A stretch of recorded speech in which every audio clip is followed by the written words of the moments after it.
All right. Welcome, Mr. Spiridon. What is your surname? Gali something? Yeah, it's Galiopoulos. Galiopoulos. No, it's Yanakis. Yanakis? Yes, that's my surname, Does it Yanakis. does it mean anything? It pretty much means Jonathan. Jonathan. Yeah, it's like Gianni, Giovanni in Italian. And We then, have we have Yanni or Yanakis. okay. Yanakis is the child's form of Jonathan. All right. I'm Spiridon Johnny. That's pretty cool. Is that a common kind of occurrence in Greek surnames? Yeah, I mean, like since it's a first name, they're often also the same surnames. You know? Hmm. I mean, for you guys, it's in Scandinavia, it's pretty common to have a first name as a surname, right? Well, yeah, it's more like the son of. So it's Hmm. like Anders son, Yeah, but Andersson, in this Olofsson. yeah in this case, it's just yeah, it's okay, it's normal. Hmm. But usually, the Greek names always have this opulus Yeah. thing going on. And no, my the kind of name that I have, like this, ending with kis at the end, is actually something that is very common in Crete. Oh. I have never been to Crete or any of my family. No, well, your bloodline probably. I don't know, and I think at some point, like generations ago, someone changed the name. I think, but we don't Yeah. have that genealogy thing going on. We don't know anything about a family, so Oh, you should. You should. Maybe someone in your family has done some research. there's no way to find out because my let's say forefathers always lived off the country and nobody gave a shit about Uh, anything. oh, yeah, and maybe Greek churches doesn't have No, no, no. There's nothing like that. like because I think a big part of Europe why they could track their records is through church because Oh yeah, churches always registers names. yeah. Well, for example, I know my grandfather fought in. I think he went into war 6 times or something because there was always something with the Turks or with the Albanians, and there was civil war, and then the Italians came, and blah blah blah. Like Yeah. there was always something going on. There is no record of anything. Mm, So, yeah. Yeah. Hey Zillion, hey Dr. Sheldon, how's it going? All right, so let's start. It's about 10 past. mhm. Welcome, Spiridon. We are gonna talk about, I think, mainly Firestarter. Yeah, why not? There's a Yeah, lot to talk about. yeah. And while we talk, I'll doodle something. Have you figured out what to doodle, or will the guys figure it out? No, I'll just do anything, something. Okay, you gonna do some Eric Roberts? Um, no, I'll. What I think I'll do is do like a compositional sketch to help people with the Bjorn event in Oh, yeah, like just a value thumbnail sketch to show uh, yeah. a way to do it, I guess. So, Firestarter. What's happening with Firestarter? I don't even know where to start. Start. No, it's like I'm trying to. I already tried yesterday to write down like all the points that are changing right now. But I Mm, think the main thing that is happening is the team. okay. Um, So in what terms do you think with the teams? um, so right now, before like a few weeks ago, it was all just me figuring out how this whole magazine thing goes on, and the workload was on me too. And of course, I had help from everyone, but it was just me in this weird ivory tower overseeing everything, and never really liked that anyway because it just looked kind of made Firestarter look like a vanity project, which it never was. But I'm glad I found a few people who want to do this thing with me together. So Well, there's yeah. Well, I just to kind of interject there. yeah, I don't think it ever was a vanity project. I just for me, I saw it more of like, why aren't there more people? You're like the one guy Nice. dragging the whole load, you know? Yeah, nice. Yeah, of course. And now there are more people, and Mm. I'm getting my life back. It's Yeah. like we have Veronica Sofia Anito. She's doing the editing, editorial part, proofreading, quality checking. So Uh, who is she? what do you mean? Who is she? Well, who is she? Is she an artist? Oh, Uh, I think she did art at some point, but I think she went to. I actually don't know what she did before this, but she went into. Uh, Recently, she wanted to go to Korea okay. and start in a uni and do the whole what's it called, translator thing. Oh, okay.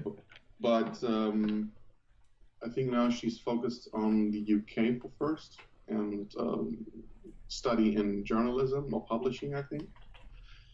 Cool. So I know her for a while. She made interviews many times. I think since edition one, she made interviews with people, or edition two, and so she was familiar with the project.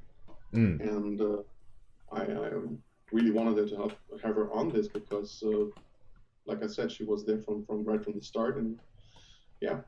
That's So great. we have her doing what she can do best, So and what was she gonna do again? she's doing proofreading from the material that we have, and she will do the editing stuff in terms of figuring out if, for example, interview questions are properly um, the wording, everything, you know, streamlining it in terms of quality management, that everything just looks good, you Oh, know. Like cool. we often have often have, for example, interviews with people who are not very good in English, Yeah. and we certainly needed someone to check all these things, like even the smallest things, Yeah. and make sure everything is just nice. So that's her. Then That we have that sounds good. yeah, it really does. Yeah, sounds We got, like I think that's one of the things that's needed uh, absolutely. in terms of writing and like flow of the writing and the articles. Yeah, Like that someone has the overall like the director of it. yeah, I think that's good. yeah, yeah, and it's a lot of work. Like it's the way I see it right now. We have a couple of people who can maybe chime in 1 hour, but it becomes, in the end of the day, it becomes like a full day of work just made by all kinds of people who throw their skills together, Yeah, exactly. and that is what makes my life a bit easier, or at least I can concentrate on other things right now. Mm. Um, so we got this part. We got Sal Klug, who you guys probably know. He's the manager, the founder of the Anvil Group on Facebook, and yeah, he's taking care of content. Like Sal is a guy where I would say he knows a lot of people and knows a lot of things that go on in the community. Mm. So he was a logical choice to have someone who um, just finds people that are interesting for us, you know. And So uh, he's an online content manager. yeah, I think it's more than just online content. It is like also for the magazine itself, because right now the way we work, we just gather content, and then along the way we decide which of the content goes into the magazine. Yeah.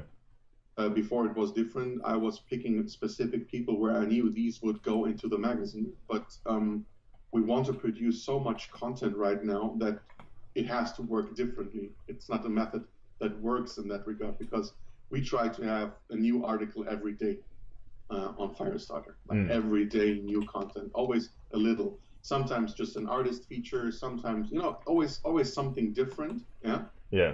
But at least it should be frequent. And this is something that before never happened on the website, because I had to do this alone and take care that everything goes into the magazine. Yeah, exactly. This is also the reason why the monthly magazine won't happen anymore, because Oh. yeah, this work, this method, the way we do it right now, will just not make it possible anymore to reserve all the content and just bring it out at the end of the month. Okay, so what decision, what made you make that decision, like more primarily the not to make the online? Is it what was the contributing factors? Is it I will get to that when I all right? talk like about. I'm like there are still a few people who are in the team, and it's Cool. just, Let's go through the team then. so we have Sal, and then we have Donald Kramer. He's taking over the marketing, which is basically what he always did. Like he's the professional when it comes to that. Oh, really?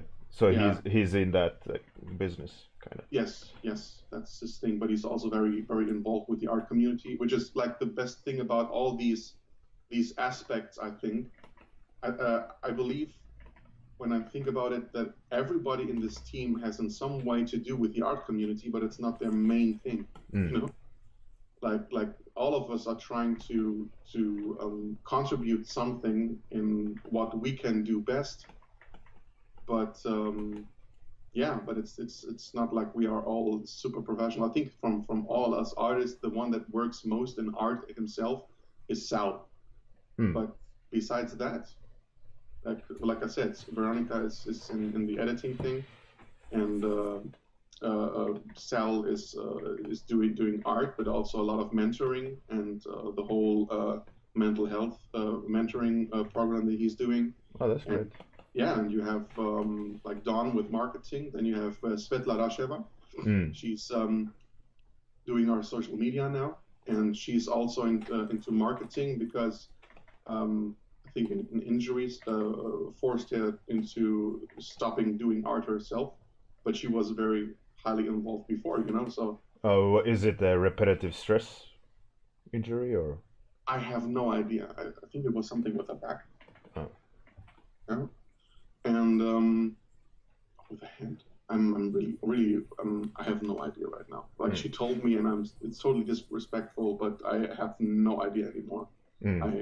I tend to forget these things very fast. At least you forgot the important part that she was injured, and not the minor detail of At least how. I can remember names. Huh? Yeah, it's fantastic. Right, yeah. So we also have Tatiana Rogers.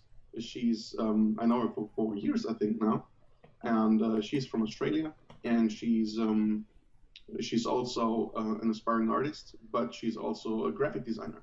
Oh. And she's helping me with layouting everything and keeping that's a great. track. Yeah. Yeah, layout. I think it's not like that something that is like that has been the driving selling factor.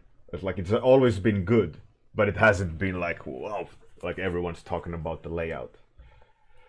For me, like she was, I think I would say she was the first one where I decided I really need her no matter what, because of course I'm the one who did the design and concentrated on the print and everything. Yeah. But it always kept me from doing the other stuff. Exactly. And the other stuff is something that I couldn't give away, so I decided to give the design away.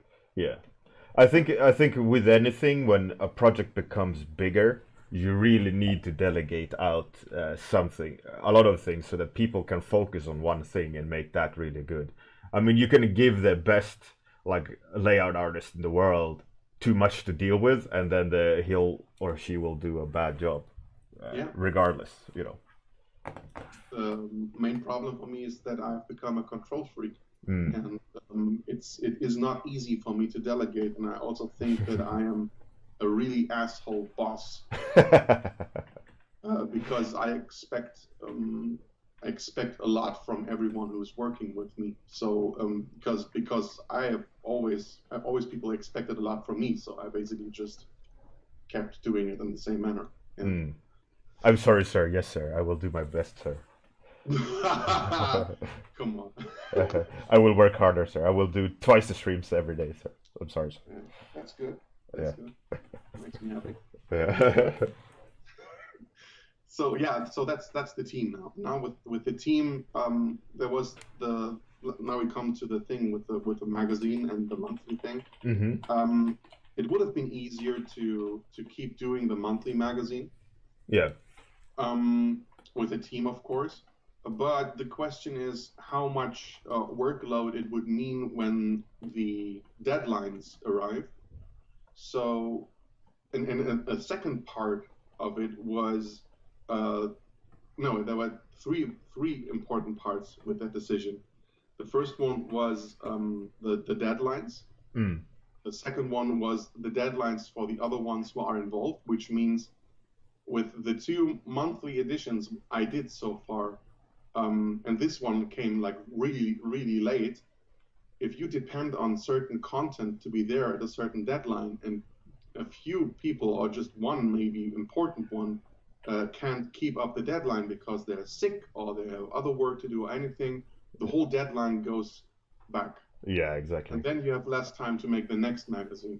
Yeah. So it just didn't work in the end. It was the technical problem of having many people involved in this, and the things that you cannot really expect to happen, they happen. Yeah, yeah. Well, the thing is, if in order for you to get it to work smoothly and painlessly, it's like the team has to be already like in the routine. Everything has to go from like quarterly to monthly. Yes. And it's like everyone has to be prepared. It's it's. I think it was a great idea on paper, but harder to execute due to like inexperience or too much to deal with, and you couldn't what's it called, scale it up that fast.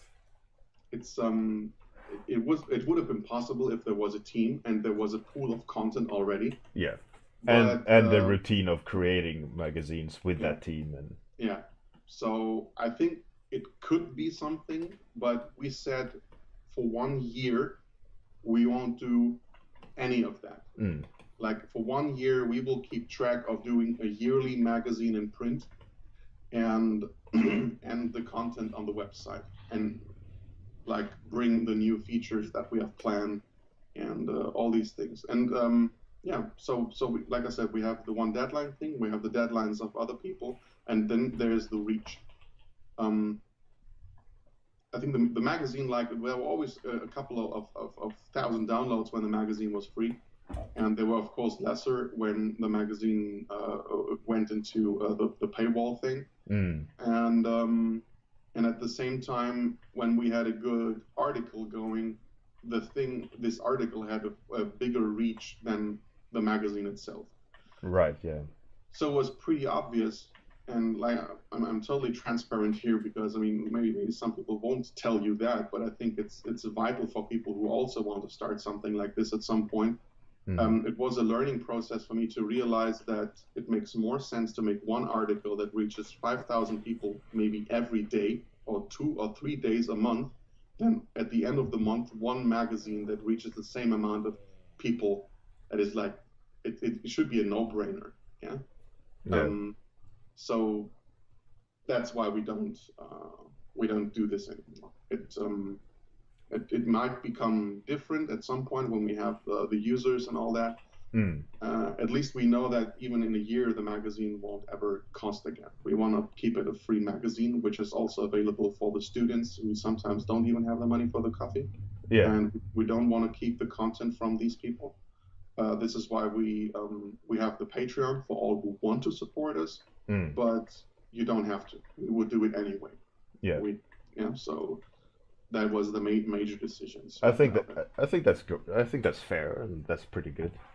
It was a bit of a weird, bumpy road there to realize it, because for me it was all about trial and error and finding out what is the best thing. So I went from free to pay, and not free again, and like it all looks like very indecisive, and the truth is it is.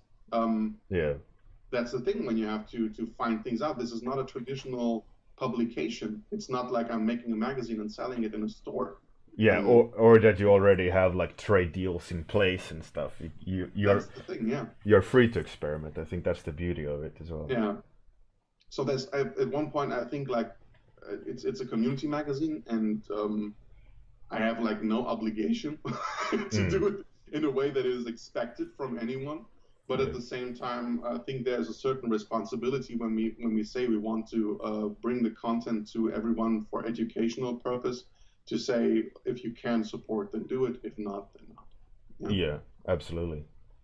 I think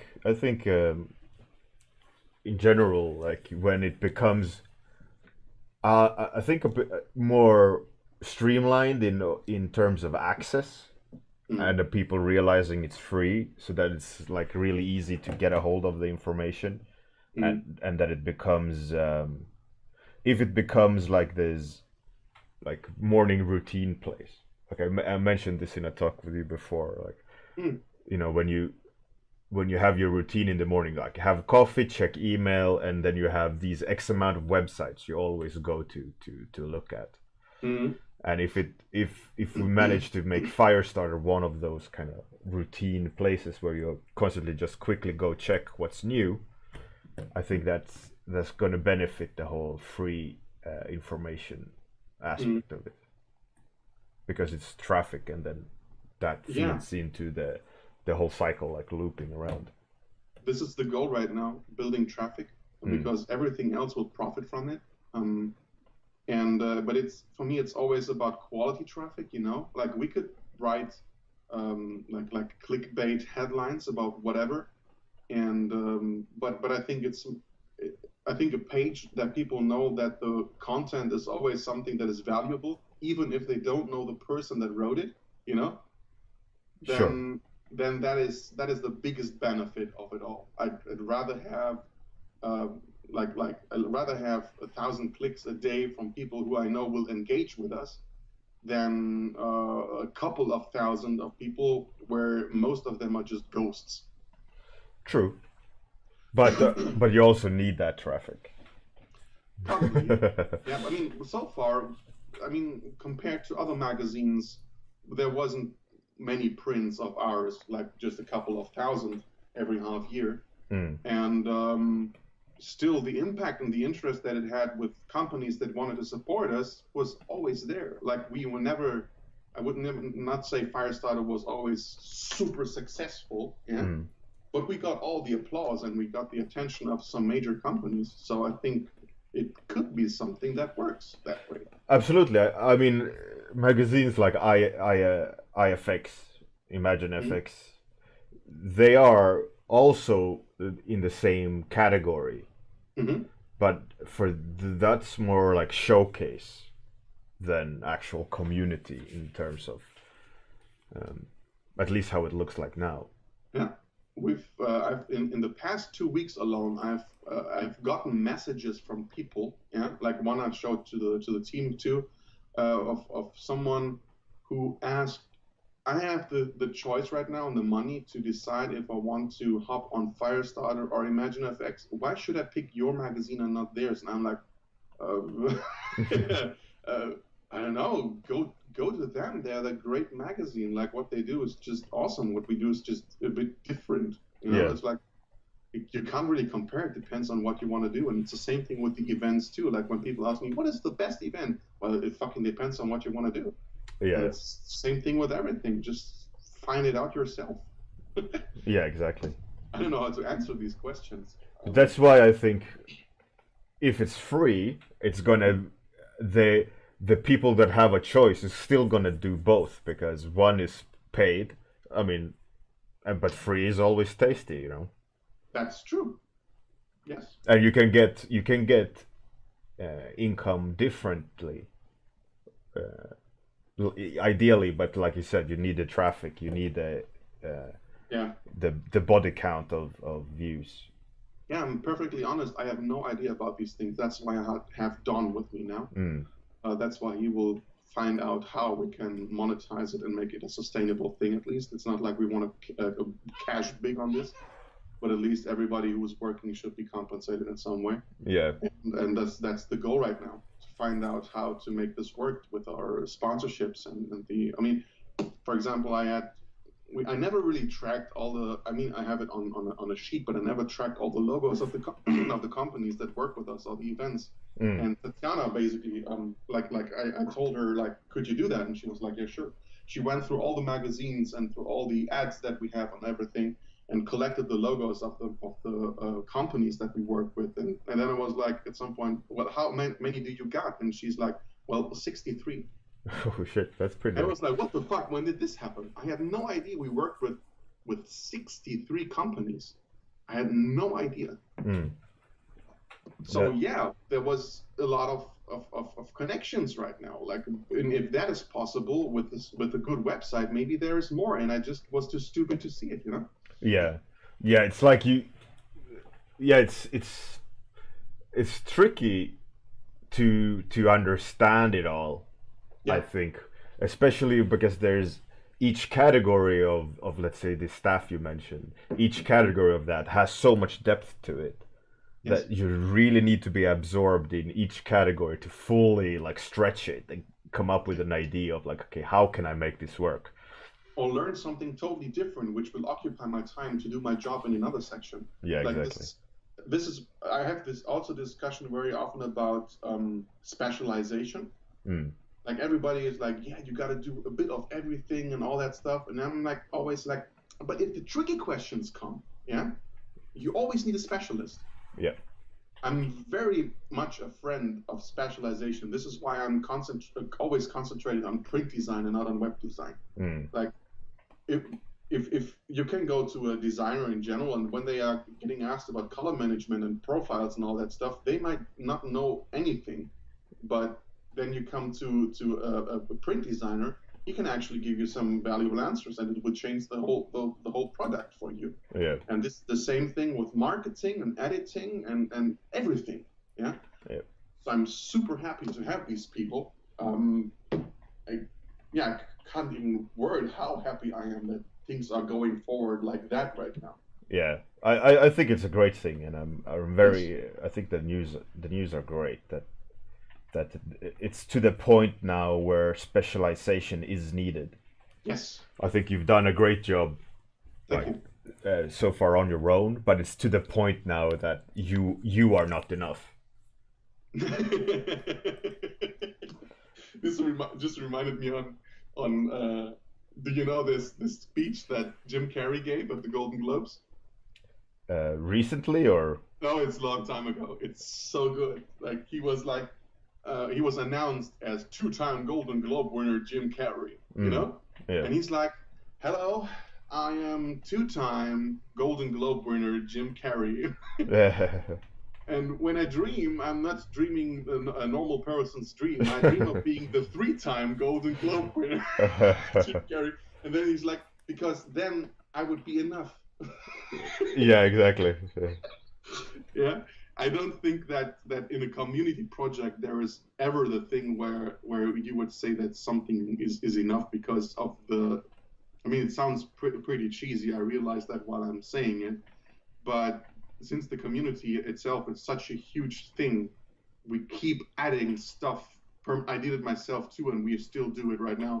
We are keeping adding everything, all kinds of things, and thinking about what can we do here and what can we do there, what can we do better. Yeah. Which is, for example, the reason for the newest thing that we. This is, by the way, really cool art. I just look at it for the first time. Oh, thank you. I just realized I don't have a timer on. Oh yeah, I think you got to stop in 5 minutes or something. No. Yes. Yeah. Yes. I'm gonna say 7 minutes. Okay.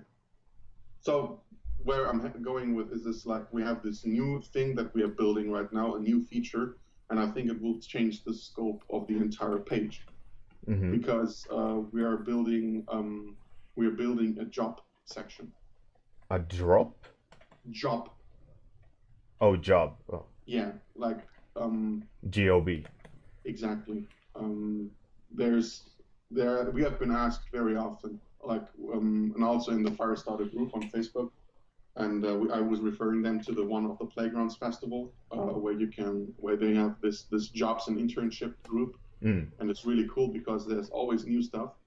But recently, my friend Raiko also contacted me and a bunch of other studios, and they were wondering why our platform doesn't offer a job section, because we have so many studios and professionals involved, and we're talking a lot about freelancing and everything. So the thought was just like, why the fuck aren't we doing it? Yeah. And now we're doing it. We're working on it. There are platforms that already do this for other jobs in general. There's one in Germany which is called Das Auge, the Eye, and it's like a huge page where people put jobs in for free and everything. That's great. And yeah, it is. So we are thinking about charging a little because of that aspect of monetizing the page, and because it also keeps away the spammers. Yeah, yeah. And you don't want these kind of people there. So, but charging a little for everyone to be able to post a job, like freelancer be like, hey, I'm searching for this and this, and I'm a designer for that and that and stuff. Then and not only studios, yeah, I mean, ArtStation has a great job section, and they have studios in there that that will always be relevant, and since you can deduct that cost as advertising cost, and so from your tax, it's even if it looks expensive, it's always a cheap thing to do. Yeah. But for some freelancers and hobbyists who want to work in a certain section, it's not feasible. So we are basically offering this thing in the future as a community page. It just makes sense. Absolutely. To keep this relevant in that section too. Yeah. That's great news. So it's a community job board, more or less, or not really community job board, but that's great. Yeah, I think it's needed. I think so too. And it's a good feature to aid the community. It's for the everyday person, you know. It's not like I mean, we're not saying we don't want Riot in our job section, of course not. But I hope it becomes relevant enough for people to see that we can help them and they can help us too if they just drop a few dollars in that direction, you know? Yeah. Because we have that connection with all these companies anyway. Like I said, 63 companies. I had no fucking idea. That's a lot of companies looking. That's great. Yeah. So I think that's pretty much it. that's what's happening, and for me, that's a lot. There's some big changes. I think there's going to definitely be for the better, and like I said, when now that there's more people willing to be specialists, yeah, I think it's gonna the quality is gonna rise because there's dedicated people to do each task instead of one spread across all. Yes. I think that's definitely for the better. It's also we talked offline about this about the stuff that was going on on my side. Now that some problems, I'm not going into detail, but since these problems are out of the way, it's something that I can concentrate on building Firestarter as something that is feasible for everyone that is working on it, and maybe even make this a kind of a job, you know? Yeah, exactly. Not just a community project on every side, but also people who are actually doing this every day to as a job. Yeah, I doubt all these people are doing it as a job at the moment. It is clearly for the good of the community. It is right now. It is because of the potential and what it could become. I'm also not saying like they probably can't do this forever, and I hope that if that happens, that there will be other people who can help. But of course, I hope that they will, but they won't have to step away from it because I would be able to pay them. That would be amazing. Yeah, exactly. I mean, the end goal is obviously to make money out of it. You know, when it all comes down to it, you would want to get paid if you could. Yeah, why not? Obviously, I mean, it would be a great job to do. Yeah, like being able to do good for other people and get paid for it. I mean, that's ideal. I think that's perfect combination. Yeah. And who would say no to that? I don't think. I don't know. I don't think anyone would. No, it would be pretty yeah, unreasonable. Yeah. But that being said, I want to also, before we have 1 minute left, I want to say thank you to you and to the people that you contacted in terms of sponsors, Oh sponsored yeah. Hmm. prizes. I'm glad it worked out. I'm sorry that the one thing didn't work out. But it was worth a shot, I think. It was It would have been so good. Yeah, it would have been sweet. But next year, hopefully, they will see how everyone is working hard and the Yeah, amount of passion everyone has that's in the yeah, competition, so that the next year they'll yeah. double up. Actually, I have no doubt that it works next time. Mm. But again, I want to say thank you for the effort and the prizes. I think getting an art book and free educational material Mm, and print. Oh, well, I'm going to pay for prints. Uh, and THU TV mm, license, I guess you could say. yeah. Amazing. I think the winner and runner-ups are gonna be I'm swimming in it. always trying to, like, right now I'm always also contacting people and bringing in the footer, like if you want to give us something for that on that contest. So there might be coming more in the future, but right now this is Yeah, great. that's great. I mean, last year there were new judges dropping in and things changing as the competition went along. It's not like a Are you in contact with the people already that I told you as judges? sorry, one more time. Are you already speaking to the people that I told you that would like to be judges on the contest? I talked to everyone except Evan, Uh but he's Evan, so he's fine. huh. I mean, I know him. I know him. But some of the judges I don't. And one of the judges, Rolf, I contacted. I also added Laurel Austin as a Uh-huh. judge. Pablo Carpio, you have him? Sorry? Pablo Carpio? Yeah, I talked to him. Okay. So I'm waiting for all the entries to drop in, and Uh-huh. I will then contact all of them. Say, here's the deal, and here's the. But all of them have agreed, except I mean, you talked to Evan. But Yeah, yeah, yeah. He was up for it, like, immediately. that's No great. hesitation. That's great. All right, so this is the thumbnail I did based on the topic that you guys are doing on the Unreal Bjorn 2. I decided to do kind of play with contrast, where the main actor is being lit by the magic, and all the opponents to the magic are being backlit and frontlit, but being like part of the silhouette rather than because in if I would paint this, I would hide the characters a lot more and put effort into the main character, and that's why I put the main character in the golden ratio third as well. So that's how I would probably have tackled the topic. I would have done 2 more sketches like this.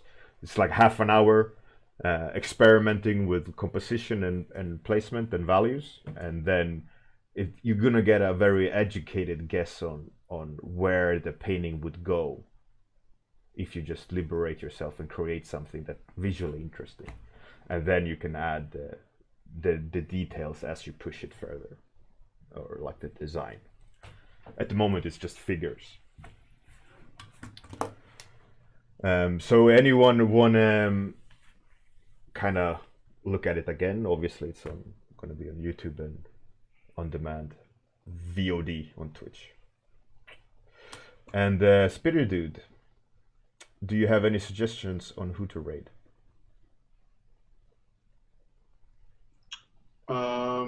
I think yesterday you went to Agoto, right?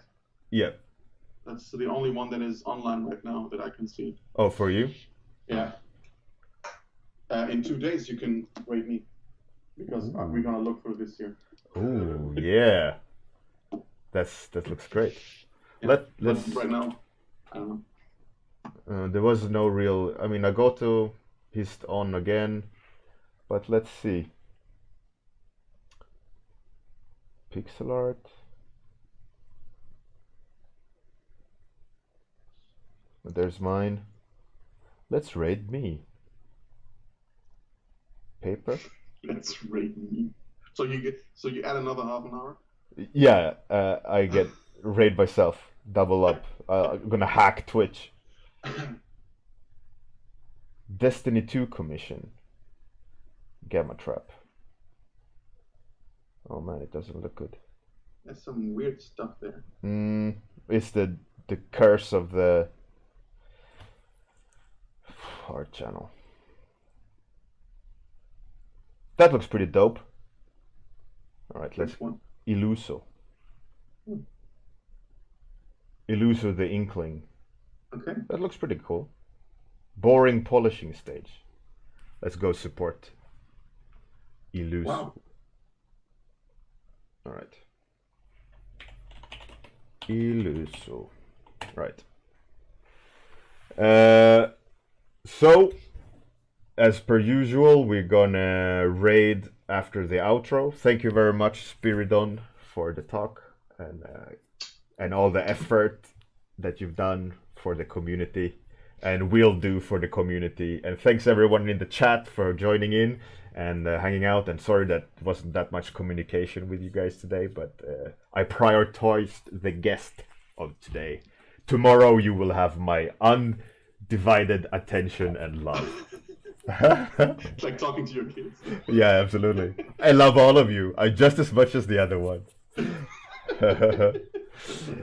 All right. Good luck, everyone, with Unreal Bjorn 2. You guys are destroying Discord with all your amazing art. Amazing, amazing. See you guys tomorrow. Good night. Have a great day. Toodles.